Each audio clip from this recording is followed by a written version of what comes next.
하나님 말씀 봉독하겠습니다. 구약성경 창세기 2장 4절부터 17절입니다. 찾으시면서 자리에서 서시겠습니다. 구약성경 2페이지가 되겠습니다. 창세기 2장 4절부터 17절 교독하시겠습니다.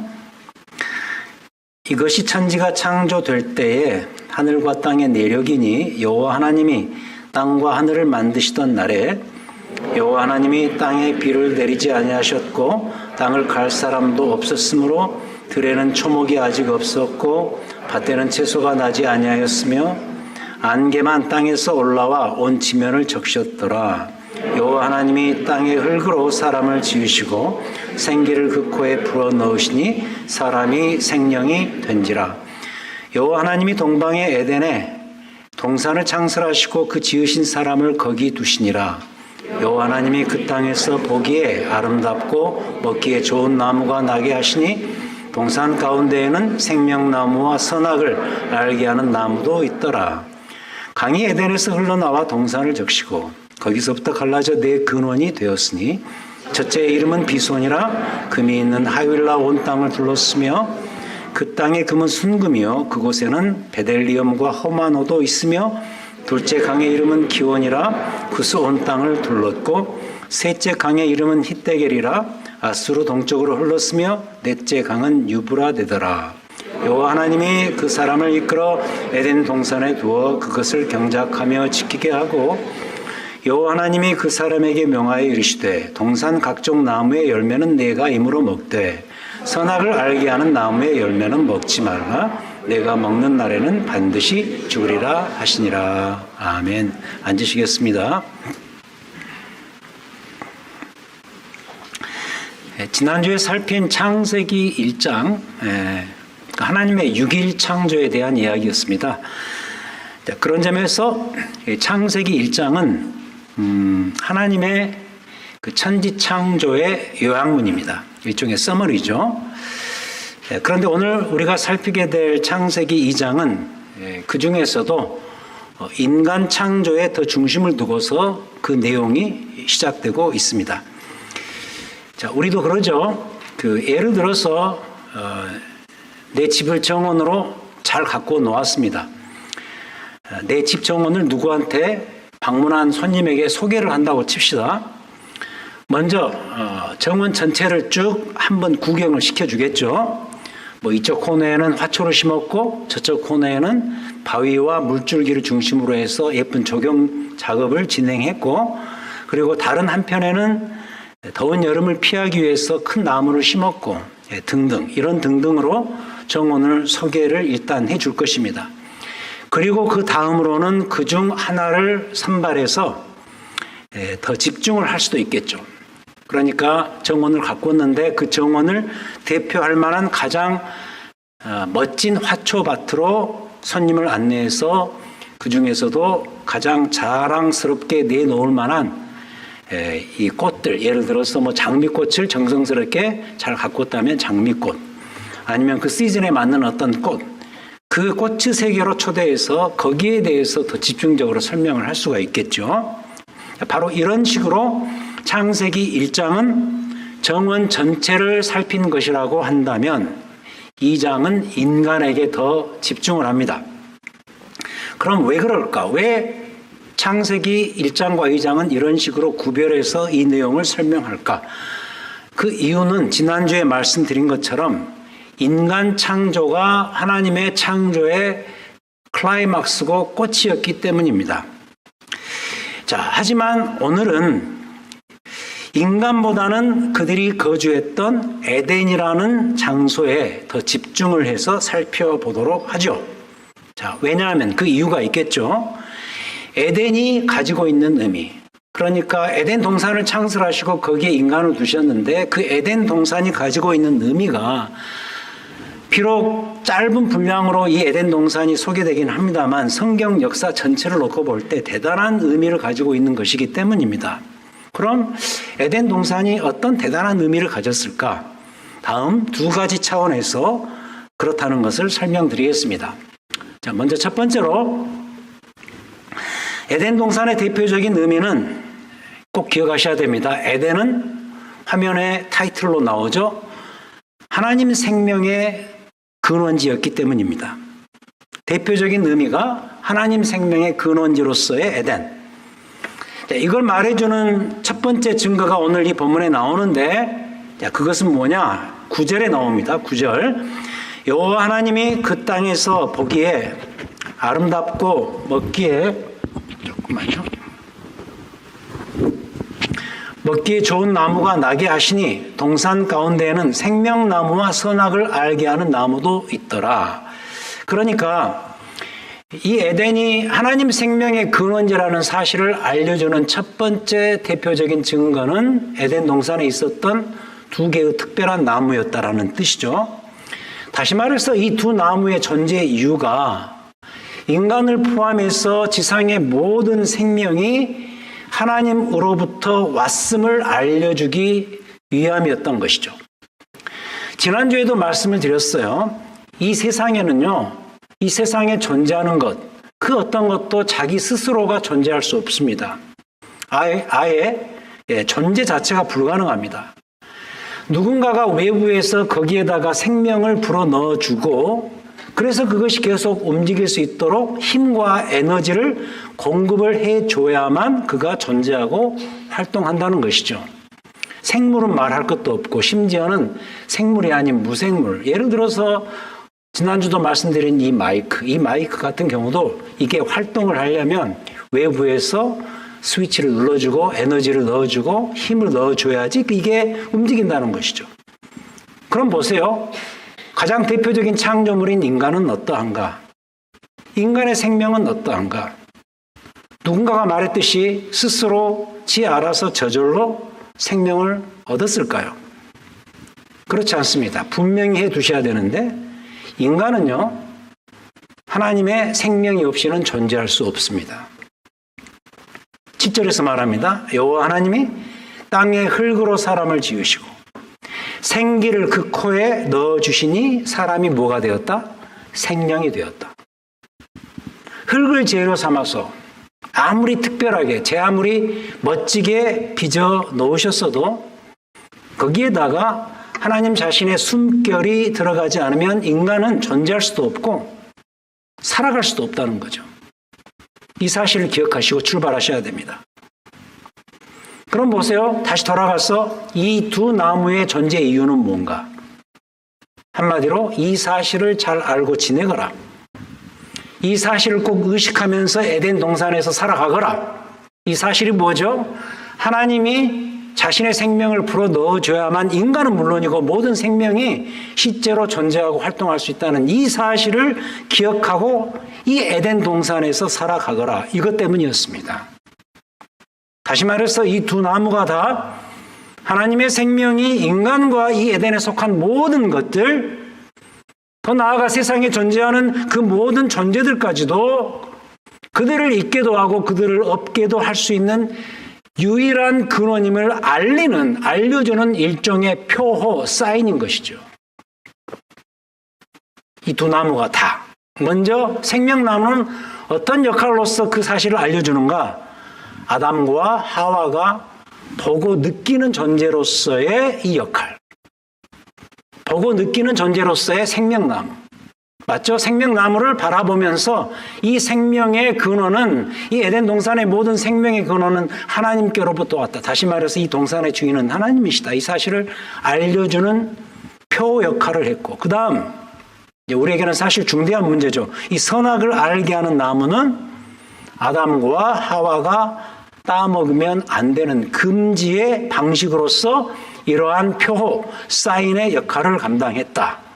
16절, 17절이죠. 특히 선악을 알게 하는 나무에 대한 기능이죠. 여호와 하나님이 그 사람에게 명하여 이르시되 동산 각종 나무의 열매는 내가 임으로 먹을 수 있겠지만 선악을 알게 하는 나무의 열매는 먹지 말라. 금지의 명령으로 이야기하시죠. 내가 먹는 날에는 반드시 죽으리라. 그래서 아무튼 이런 사인의 역할. 예를 들어서 우리도 그러죠. 우리가 운전하면서 매일 마주하는 여러 가지 교통과 관련된 사인들이 있습니다. 대표적으로 신호등일 것입니다. 빨간색 불이 들어오면 정지를 해야 됩니다. 초록색 불로 바뀌면 이제 가도 좋답니다. 노란색이면 이제 바뀔 것이니 정지를 준비해라.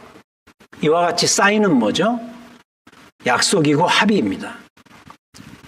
제가 종종 드는 얘기지만 집도 그렇습니다. 다 가운이라는 것이 있죠. 저희 집도 가운 비슷한 것이 있었습니다. 제 아버님이 그토록 강조하셨던 것은 두 가지입니다. 첫 번째는 형제간에 우애해라. 사남매입니다. 형제간에 우애해라. 이게 굉장히 중요하다. 그러려면 바깥에서 사람이 잘 들어와야 한다. 결혼을 잘 하라는 이야기죠. 그 다음 두 번째는 너의 행선지를 알려라.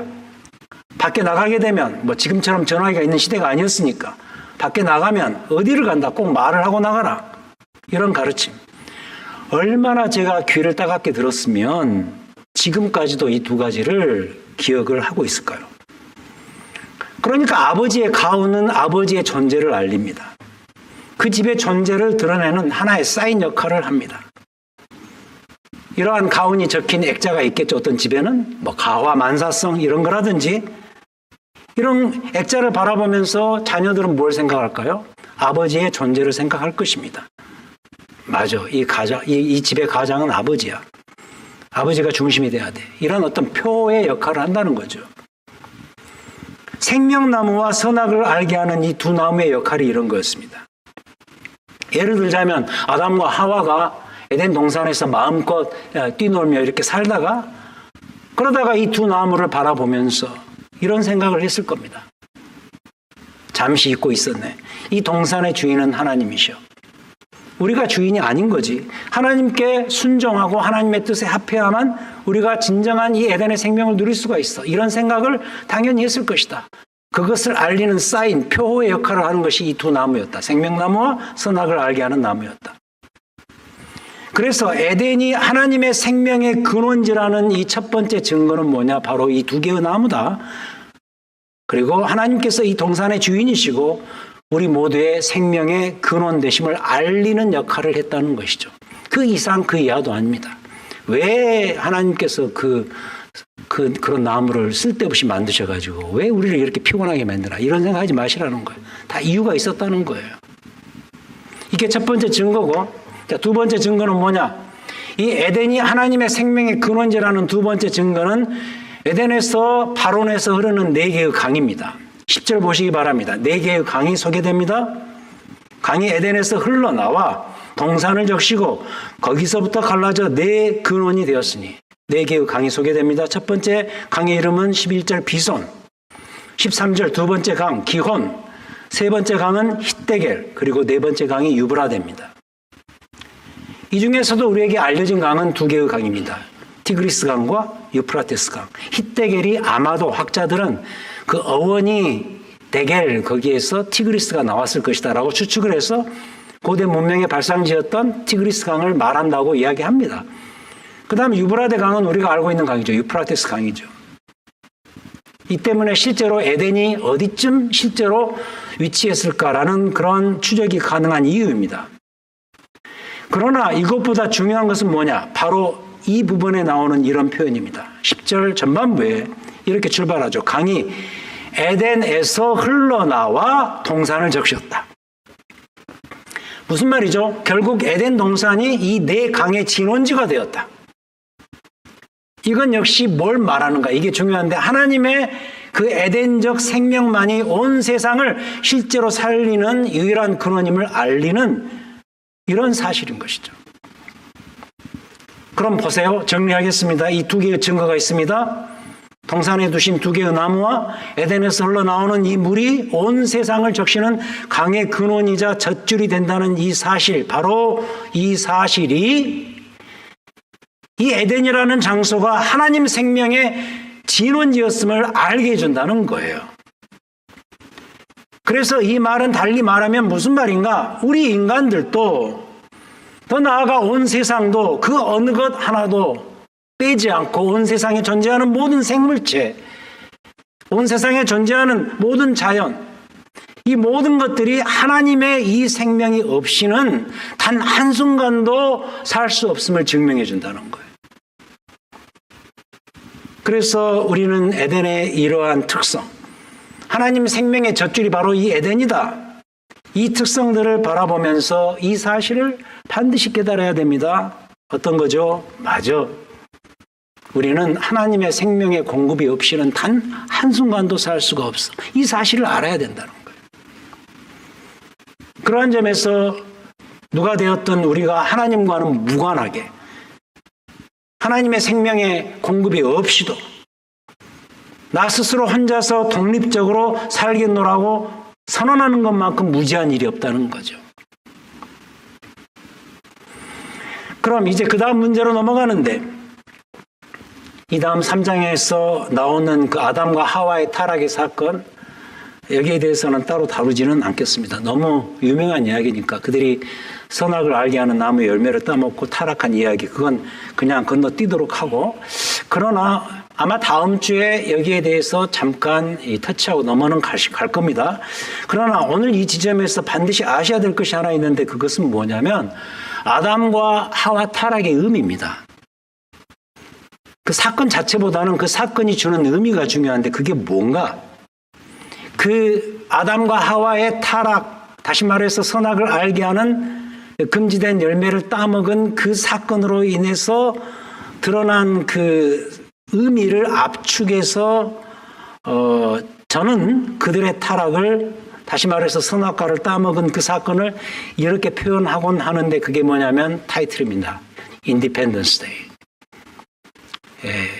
그날은 인간의 인디펜던스 데이입니다. 곧 있으면 인디펜던스가 데이가 옵니다만은, 그건 우리에게 참 미국에서는 참 좋은 일이죠. 하지만 이 단어를 끄집어 들여서 인간이 하나님으로부터 스스로 독립을 선언한 이 인디펜던스 데이, 굉장히 치명적인 날이었는데, 이게 얼마나 무서운 날이었는지 우리는 우리 주변에서 벌어지는 여러 가지 현상들을 보면서 쉽게 느끼곤 하죠.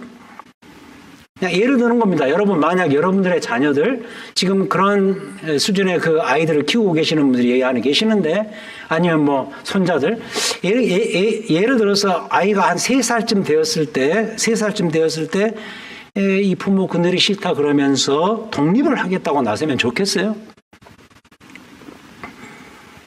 근데 우리 집에 실제로 이런 일이 벌어진 적이 있습니다. 제 딸 하은이가 5살 때인데요. 베이지하고 월러크릭에서 살 때였는데, 엄마 잔소리가 싫었나 봐요, 애가. 그래서 자기도 이제 집을 나가겠다는 거예요. 혼자 나가면 좋은데 3살짜리 동생 성은이를 꼬드겨서 함께 나가겠다는 거예요. 그때가 이제 겨울로 접어드는 그 시점이었는데, 이게 빨리 어두워진 거죠. 해가 질 쯤 됐을 때. 그렇게 애가 이제 막 뭐 웃으면서 이제 난 나가서 혼자 살겠다 뭐 이렇게 하니까 엄마가 이제 그때부터 참 교육을 시켰죠. 마침 어둑해지는 그런 순간이었는데, 뭐 이렇게 짐까지, 백팩에다가 짐까지 싸주는 거죠. 나가면 먹을 게 필요하겠지. 그러면서 칩도 넣어주고, 추우니까 또 이렇게 조금 옷도 더 가져가고 해서 이렇게 좀 짐 싸주면서, 자, 이제 시간 됐으니까 한번 나가야지. 뭐 처음에 이제 자존심 있잖아요. 그러니까 막 신나서 간다 그러더니 막상 나가보니까 춥거든요. 그리고 어두워지니까 오늘 밤 하루 더 자고 나가면 안 되겠냐 뭐 이러면서, 엄마 아니 그 나가는 게 그렇게 좋다며, 빨리 오늘 그냥 어두워지기 전에 빨리 가. 그리고 돈도 좀 줄게 이렇게 하고, 그렇게 이제 교육을 시키니까 이게 이제 심각해지거든요. 네. 심각한 상황을 알고서 그리고 이제 회개 시간이 벌어진 거예요. 예, 후회 통곡이 막 이루어지면서, 엄마가 이제 껴안고, 그럼 안 되는 거 알지? 그러면서, 참 재미있는 에피소드였지만, 우스운 해프닝이었지만은, 교훈은 나름대로 괜찮은 에피소드였습니다. 혹시 여러분 그 수준의 아이들이 그러면요, 한번 해보세요. 괜찮아요, 이거. 다시는 그런 이야기 안 씁니다. 인간 역사의 최대의 비극이 뭐냐? 하나님으로부터의 독립선언이에요. 난 하나님 없이도 살 수 있어. 이게 죄예요. 하나님의 생명 따위는 필요하지 않아. 이젠 독립이야. 이게 죄예요. 그러나 실제로 이게 가능한 일인가? 이게 얼마나 큰 비극을 가져온지 여러분 잘 아시지 않습니까? 뭐 우린 하나님이 주시는 생명 없이는 단 한순간도 살 수 없음을 우리의 삶 속에서 이미 증명을 받고 있습니다. 그런 찬양 있지 않습니까? 은혜 없이는 난 서지 못하네. 짧은 표현이지만 정말 맞는 말이죠. 은혜 없이는 난 서지 못해요. 이 서지 못한다, 이 선다는 말은 산다는 말의 다른 표현인 것 같아요. 은혜 없이는 살 수가 없습니다. 여러분, 생명은 은혜예요. 아이가 태어나면서 응애하고 울어야 돼요. 하나님의 생명과 숨결이 아이에게 주어졌다는 그 신호가 뭐냐? 바로 아이가 태어나면서 응애하고 우는 거예요. 은혜 없이는, 하나님이 주시는 생명 없이는 우리는 단 한순간도 살 수 없습니다. 이걸 알고 믿는 게 뭐냐? 이게 믿음인 거예요. 여기서 출발해야 돼요. 에덴은 이런 의미가 있습니다. 하나님 없이는 단 한순간도 살 수 없다는 것을 깨닫게 하는 장치가 바로 에덴이고, 거기에 두었던 이런 사인들, 2개의 나무와 에덴에서 가로난 4개의 강이죠. 근데 어쨌든 이 인디펜던스 데이로 말미암아 이토록 좋았던 에덴이 지금 우리에게 완전히 실종되고 말았습니다. 에덴이 장소적으로 없어졌다는 그 사실은 그 에덴적 생명이 우리 안에서 죄 때문에 다 사라졌다는 증거죠. 그래서 우리에게는 지금도 이 생명을 맛볼 수 있는 길이 없는 것으로 생각이 됩니다. 근데 이제부터 말씀드리고 싶은 것은 그게 아니다. 하나님의 이 에덴적 생명을 맛볼 수 있는 길이 열려져 있다는 이 사실로 우리가 들어가야 돼요. 이게 중요합니다. 다시 말해서 이걸로 끝난 게 아니다. 놀랍게도 오히려 이때부터 다시 시작했다. 에덴적 생명의 공급이 다시 시작될 수 있었다. 이 시작의 역사를 놓고 뭐라 그러느냐? 구원 역사, 구속사라고 말하는 거예요. 이번 시리즈로 제가 설교하는 구속 역사라고 말하는 거예요. 이 역사가 시작됩니다. 이 문제에 대해서는 다음 주부터 시작되는 말씀을 기점으로 해서 계속해서 마지막 순간까지 살필 예정이고, 그렇다면 더 좁혀 들어가서 지금 이 상황에서의 문제는 지금 여러분들 각자의 반응입니다. 이 사실에 대한 여러분 각자의 반응이 중요하죠. 우리에게도 이 생명을 맛볼 수 있는 길이 실제로 열려져 있다는 사실을 반드시 기억하시라는 거예요. 그럼 어떻게 해서 이 생명이 우리에게 다시 복원되었는가? 많은 설명이 필요하겠지만 미리 정답만 말씀드리자면, 우리는, 여러분들은 지금 예수 그리스도의 성령을 통하여서 이 에덴적 생명과 천국의 생명을 맛보고 있다는 게 중요합니다. 이게 어떻게 가능해졌는가? 이걸 증명하기 위한 수많은 성경의 증거들이 있지만, 대표적으로 신약 성경 2군데, 아주 파퓰러한 성경 2구절을 여러분들에게 소개를 해드립니다. 그 첫 번째가 여러분 잘 아시는 요한복음 7장 37절 38절입니다. 초막절에 예수께서 서서 외쳐서 이르시되 이런 이야기하죠. 누구든지 목마르거든 내게로 와서 마시라. 나를 믿는 자는 성경의 이름과 같이 그 배에서 생수의 강이 흘러나오리라. 이게 첫 번째. 예수님 초림, the first coming, 첫 번째 오셨을 때 하셨던 이야기고, 그 약속이 십자가와 부활로 성취되었고, 그 다음 아직 우리에게 미래로 남아있는 문제지만 요한계시록 22장 1절과 2절, 성경 가장 마지막 부분에 이런 구절이 나옵니다. 그리스도께서 재림하셔서 우리에게 새하늘과 새 땅을 선물로 주실 때 이런 모습이 연출이 됩니다. 또 그가 수정같이 맑은 생명수의 강을 내게 보이니 하나님과 및 어린 양의 보좌로부터 물이 흘러나와서 길 가운데로 흐르더라. 강 좌우에 생명나무가 있어 12가지 열매를 맺되 달마다 그 열매를 맺고 그 나무 잎사귀들은 만국을 치료하기 위하여 있더라. 재림하실 예수 그리스도, 그 보좌에서 에덴에서 있었던 최초의 그런 생명의 젖줄이 다시 온 세상을 통과시키면서 온 세상에 생명을 공급해주는, 하나님께서 세우실 영원한 새 나라에 대한 이상을 보여주는 장면이죠. 이걸 볼 때 이 2구절이 다 말하고 있는 바가 뭐냐? 한마디로 쉽게 말해서 오직 예수 그리스도에게서 바로 이 2장의 에덴이, 이 에덴적 생명이 온전하게 회복되었음을 의미합니다. 특히 예수님께서는 왜 자신의 그 사역하시는 그 기간 동안에 왜 자신을 물로 소개를 하셨을까? 그 그것도 콸콸 넘치는 생수로서 온 세상을 적시고 온 세상을 소생시키는 물로서 자신을 묘사하셨을까? 괜히 하셨을까? 이미 보았지요. 이 에덴에서 4개의 강을 적시는 가로난 이 생명의 물 때문이에요. 그럼 이렇게 정리가 됩니다. 확 건너뛴 감은 있지만 분명한 사실은 성경이 말하는 바는 예수 그리스도만이 우리를 온 세상을 다시 새롭게 할 수 있는 진정한 living water, 참 생수가 되신다는 사실이죠. 제가 사실 물 전문입니다. 물. 제가 동부에서 공부할 때 Master of Theology 그 공부를 하면서 썼던 논문이 바로 이겁니다. 창세기부터 시작해서 계시록까지 물만 모아가지고 그 물이 우리를 살리는 그 생명의 물이 그리스도 안에서 집약되고 성취되었다는 사실을 매우 아카데믹하게 썼던 논문이 바로 제가 그때 공부했던 썼던 마지막 논문이었습니다. 다 그때 했던 이야기. 예수님 요한복음 7장 37절 38절에 나오는 그 생수는 에덴의 생명의 물이었다는 거예요. 그래서 예수님 자신이 결국 에덴이고 에덴의 생명 되신다. 그래서 외치신 이 말씀, 누구든지 목마르거든 내게로 와서 마시라. 그 배에서 생수의 강이 흘러나오리라. 이런데 나는 예수를 믿지 않겠다라고 말하는 것은 나는 주의 생명이 없이도 얼마든지 혼자 잘 살 수 있다. My independence day. 이런 뜻과 같은 것이거든요. 매우 자기중심적인 인생 선언문에 불과하죠. 이 사실을 알고 있는 그리스도인들은 더더구나 이런 식의 표현을 쓰면 안 되겠죠. 이런 선언문을 낭독하며 살면 안 되겠죠. 난 주의 생명 없이 사는 것이 아니라 난 주의 생명이 있어야만 살 수 있습니다. 이 고백을 품고 사는 자 누구죠? 바로 그리스도인들. 주를 믿는 자들이죠. 그래서 인간은 이 생명 없이 살 수가 없어요.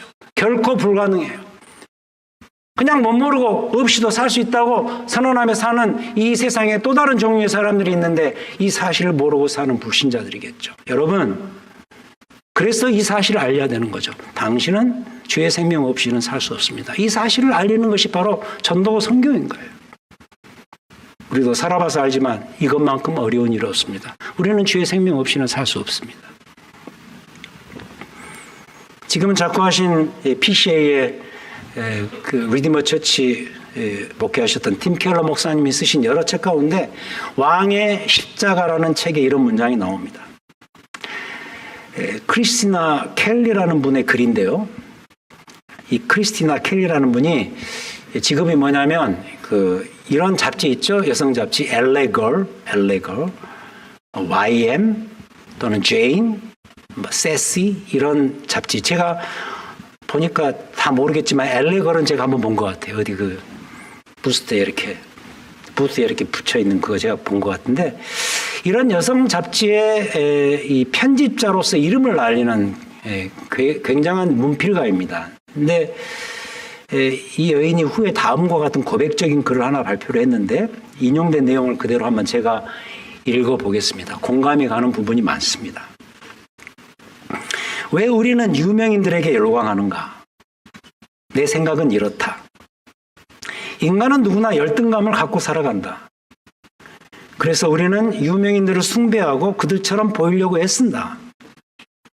우리는 자신의 초라한 삶을 탈출하기 위해 유명인들에게서 대리 만족을 얻으려고 한다. 이 얼마나 어리석은가.